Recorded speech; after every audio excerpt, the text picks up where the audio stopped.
Hey guys, welcome back to my channel. For those of you guys who don't know me, my name is Nicole and I'm so happy you clicked on this video. This is gonna be a little car chat. Yeah,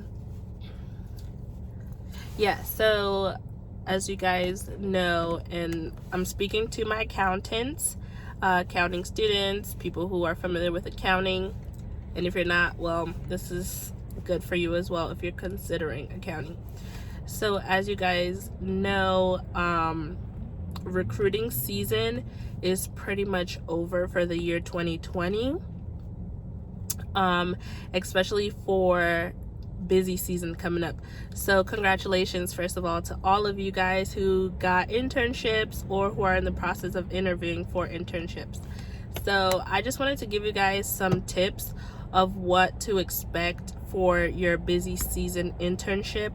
I've done a busy season internship, so I'm speaking firsthand. So yeah, let's just get right into that. So busy season internship will start typically right after New Year's. It's usually that Monday following New Year's. You start, and then some, because that's usually when when firms go back. So that first Monday, or that first week, I guess, you're going to be in training, and you're going to be learning. You're going to learn about the company, do all of your onboarding training, and you're also going to do your audit training all during that first week. Depending on the firm that you're working at, some of them do a week-long training, and then some do an intensive 2-3 day training, and then you go to your team so you can start getting ready for busy season. But basically, you go through your onboarding training, and onboarding training, if you are at a Big 4 firm, I'm not sure if other like smaller firms do that, but you're gonna get your credit card, you're gonna get your laptop bag, all of your tech essentials. That's kind of where you're gonna do your is it your W-2? Yeah, your W-2 or W-4, and your I-9. So filling out all your information, so that you can get paid. Make sure that you take a form of ID. They usually ask for a passport or 2 other forms of ID. So it could be like your social security card and your driver's license, or your birth certificate. So make sure you get that. And if you're going to take your passport, make sure your passport is not expired. I went through that where like, my passport had expired and I was waiting for my new one to come in. And I literally worked at, like, by the end of the week, they were like, yeah, you better get your passport or something to us, or else you won't be able to work anymore. So like, I think my sister had to send me my social security card, because I had to use like my social security card and my ID or whatever. But yeah, that stuff you're gonna do during that first week. And then you're gonna go through audit training, and audit training is it's usually seniors and managers, sometimes partners, but usually seniors and experienced managers who come and train you. You guys go through a mock audit, so from start to finish, from the planning phase, so planning, getting all your different folders and the different test areas, to the testing phase, after testing, to wrapping up testing, any follow-ups, and then your communication to your client.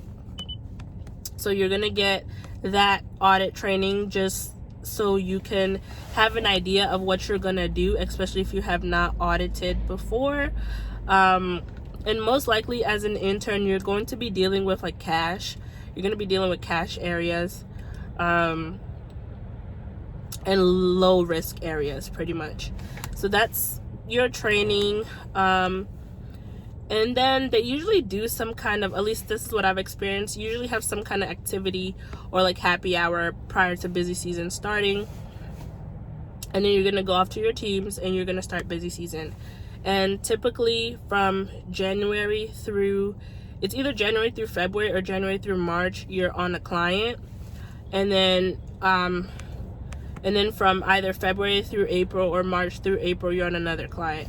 So if you are on an accelerated filer client, that means if you are on a client, let's say you're on a client that files February 15th, you will be expect to work long hours. From, let's say, like mid-January. Your first week or so will be okay, but starting mid-January, that's when you're going to have all of your support, and you guys are going to be on full-on testing. So get ready for that. So yeah, that's for accelerated filer clients. Or else your busy season is going to start off kind of light, and then like your hours will progress and get longer. But as interns, usually, depending on your team, they don't expect you to stay the full amount of time. I think some firms, they have caps on how much time interns can work. When I interned, there was a cap. I couldn't go over, I think I couldn't do more than 60 hours. But my team was nice. Like, I would work 70 hours so that I could get overtime, because when you're an intern, you're getting paid hourly, so you make time and a half after your 40-hour work week. So they will let me get up to 70, but that was my max. So I would leave like 2 hours before them. And you'll probably be working on Saturdays as well, and sometimes Sundays, depending on what you're doing. I don't see why an intern will have to work on a Sunday unless you're behind on your work, or unless your team is really on crunch time. But yeah, but expect to work on Saturday. Usually Saturdays you're working only like 3, 4, max 5 hours.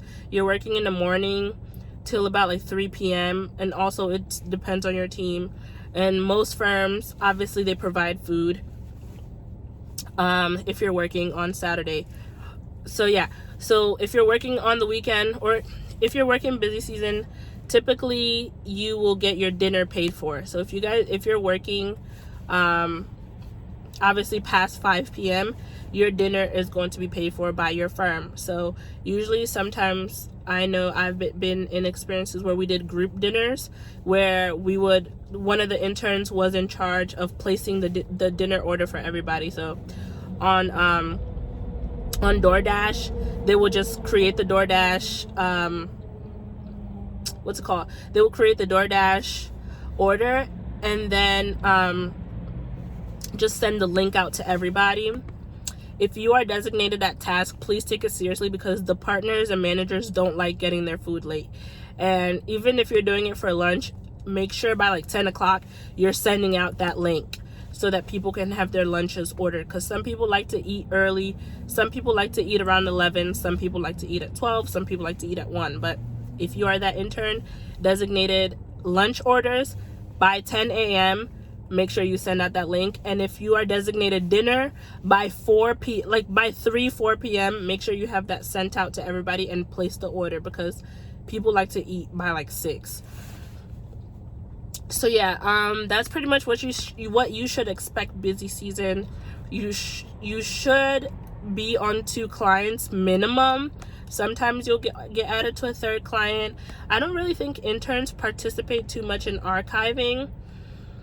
But you will get to experience how busy season works.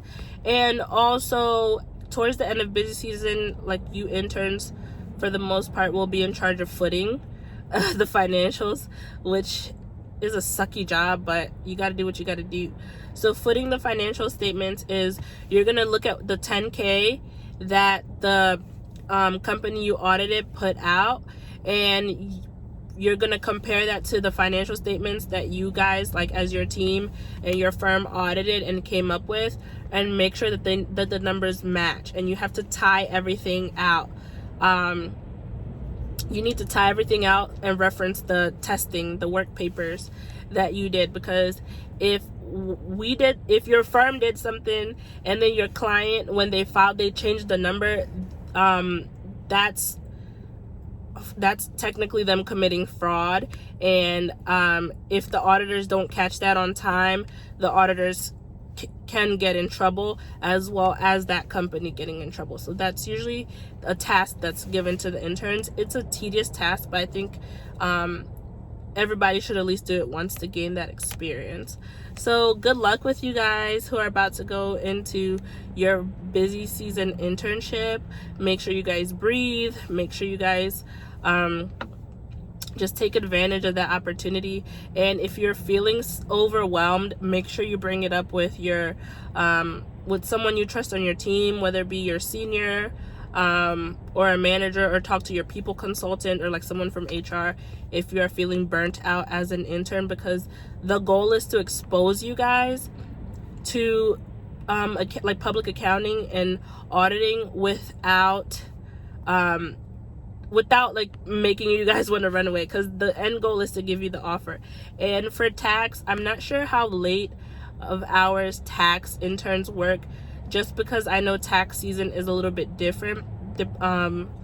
So I feel like tax interns might be working less than audit interns, and I don't know how advisory works as well. But that was my 2 cents on it. Good luck with your endeavors. Good luck for those of you guys who are graduating in December, and I will see you guys.